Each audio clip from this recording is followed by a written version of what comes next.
Supreme court से बड़ी खबर, अंतिम वेतन का 50%। दोस्तों मेरे चैनल पर बने रहें और अधिक से अधिक सब्सक्राइब करें। तो अभी के नियम के अनुसार कर्मचारी जब रिटायर होते हैं तो उनकी अंतिम पैसे का 50% पेंशन के रूप में दिया जाता है और ये पेंशन 9,000 रुपये से कम नहीं होनी चाहिए। वहीं पे फैमिली पेंशन की बात करें तो कर्मचारी की सेवा के दौरान जब मृत्यु होती है तो उसे पेंशन पूरे 10 सालों तक कर्मचारियों के अंतिम बेसिक पे का 50% पेंशन दी जाती है और उसके बाद 30% पेंशन दी जाती है और पेंशन की 9,000 से कम नहीं होती हैं।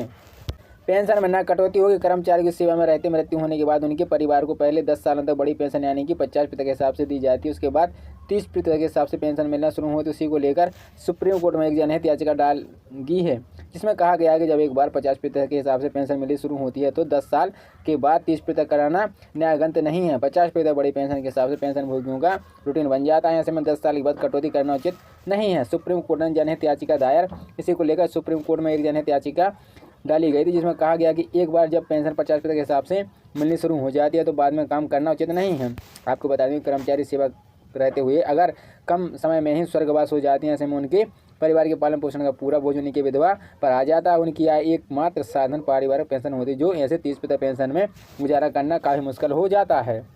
सुप्रीम कोर्ट में इसी को लेकर एक जनहित याचिका में डाली गई थी जिसमें एक मृत्यु पूर्व सैनिक की फैमिली पेंशन को लेकर सवाल उठाया गया था।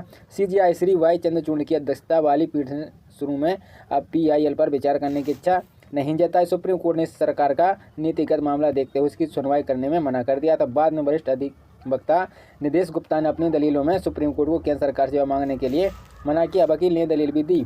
अपनी दलील में वकील ने कहा कि जब किसी पूर्व सैनिक की कम मृत्यु हो जाती है उसका परिवार उस वेतन को भी खो देता है जो वह दूसरी नौकरी करके हासिल करना रहा होता है।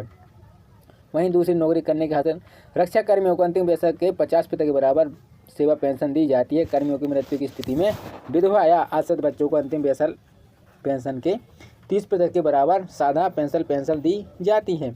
कम पेंशन भी जीवन यापन करना मुश्किल है। किसी सैनिक की मृत्यु के बाद विधवा या आश्रित को फैमिली पेंशन दी जाती है ताकि वह मृत्यु सैनिक के परिवारों के सभी के सदस्यों का भरण पोषण कर सके जो उसको जीवन यापन के दौरान उस पर निर्भर थे।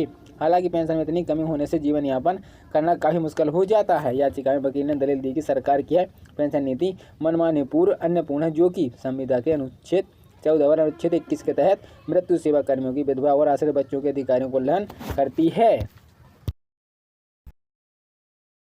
8वें वेतन आयोग के गठन के साथ केंद्रीय कर्मचारी संघ की ओर से उठाए जा रहे केंद्र सरकार के मध्य से उचित कदम उठा नहीं गया तो अनुमानित है आगामी लोकसभा चुनाव के मद्देनजर केंद्र सरकार 8वें वेतन आयोग के गठन पर उचित कदम उठाने का नया विकल्प ढूंढ रही है। ऐसे में कुछ आम बदलाव करने की सिफारिश करते हुए नई कमेटी गठन की है जिसके मध्य से कर्मचारियों को इंक्रीमेंट पर आधार पर सीधे तौर पर लाभ देने का प्रभाव दिया जाएगा, जिससे मध्य से सरकारी कर्मचारी की रिपोर्ट आते ही 8वें वेतन आयोग का गठन उचित कदम उठाएंगे और इसके औपचारिक ऐलान भी करेंगे।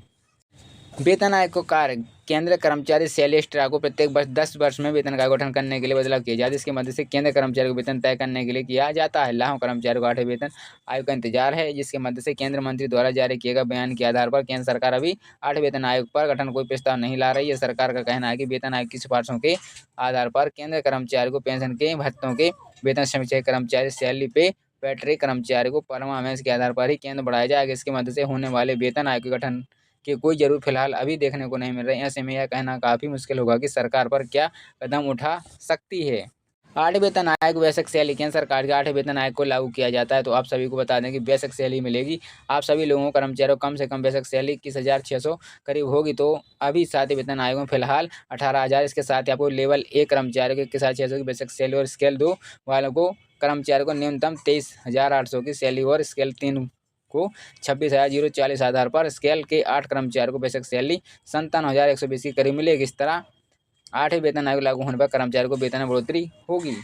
8वें वेतन आयोग कब लागू हो? केंद्र सरकार ने मध्य से 8वें वेतन आयोग को लागू करने का कोई आधिकारिक पुष्टि नहीं की है। अब सभी लोगों को पता है कि जवाब दिया गया है कि सरकार वेतन आयोग गठन विचार करने का कमेटी गठन की है। कमेटी की रिपोर्ट के आधार पर वेतन आयोग का गठन उचित निर्णय लिया जा सकेगा। सरकार की कोशिश है कि 8वें वेतन आयोग में गठन करने की बजाय सरकारी केंद्रीय कर्मचारियों को परमानेंट के आधार पर इंक्रीमेंट दे दिया, जिससे आधार मध्य से कर्मचारी सरकारी दोनों से सीधे सीटों पर फायदा मिलेगा। आने वाले समय में देना होगा कम। 8वें वेतन आयोग को लेकर कब तक आधिकारिक पुष्टि जारी है?